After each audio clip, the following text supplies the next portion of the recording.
Paula, vamos lá. Começando então pela a palavra que ele adotou, né? Ele usou a palavra postura.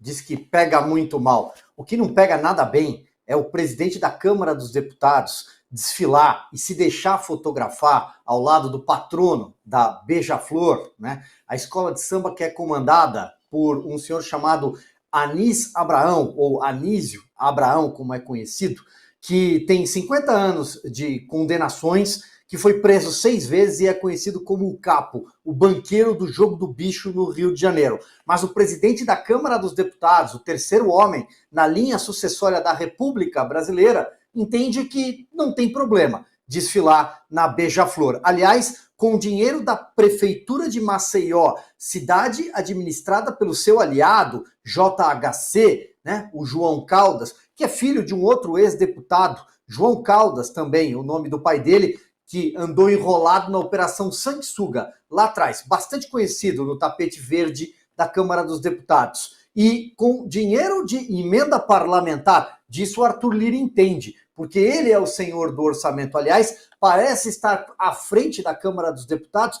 não para cuidar de problemas relacionados à democracia, à estabilidade, independência e harmonia dos três poderes, como, por exemplo, a Polícia Federal que entra e vai a gabinetes sem sequer comunicá-lo, mas não, do orçamento. Disso ele entende.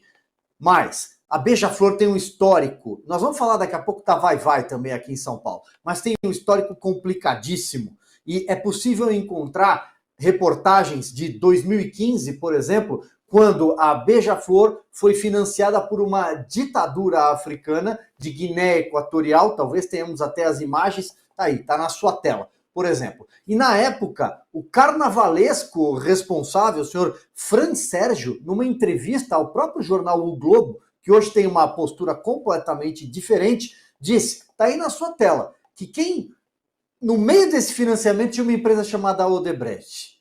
No meio de tudo isso, tinha Lava Jato. Então, olha para onde é que a gente está indo. E aí, vamos lá. A família desse senhor, que é o patrono da Beija-Flor, hoje tem um secretário na administração de Eduardo Paes, senhor Ricardo Abraão, secretário de Ação Comunitária, salvo engano, que substitui um senhor chamado Chiquinho Brazão, que, por outro lado, só o Brazão, quem está nos assistindo, já deve ter feito a ligação. Relacionado a um conselheiro do Tribunal de Contas. Opa, a gente está falando de quem? Do acusado de ser o mandante da Marielle Franco. Olha aonde a gente foi parar. Olha como as informações vão se cruzando, como se comunicam. Olha o que acontece no Rio de Janeiro, como política se mistura com contravenção, com o jogo do bicho. E aí o senhor Arthur Lira está lá no meio de tudo isso. E ele acha que está tudo bem. O presidente da Câmara dos Deputados, o terceiro, repito, homem na linha sucessória da República, está lá. Aliás, sempre que políticos se deixam fotografar no carnaval, as coisas não caminham bem. No Rio de Janeiro, Eduardo Paes é só um exemplo, mas temos lá Sérgio Cabral e todos os outros ex-governadores do Rio, que terminaram presos, porque o Rio de Janeiro, infelizmente, mistura política com polícia. Lá tudo é noticiário político. Sobre a declaração dele em relação ao presidente Jair Bolsonaro, mais uma vez o Arthur Lira faz aquele jogo. Ele não diz claramente de que lado ele vai ficar nessa história. Por quê? Porque ele tem muito medo do Supremo Tribunal Federal. Foi assim quando da votação, tentativa de votação do PL 2630 da censura.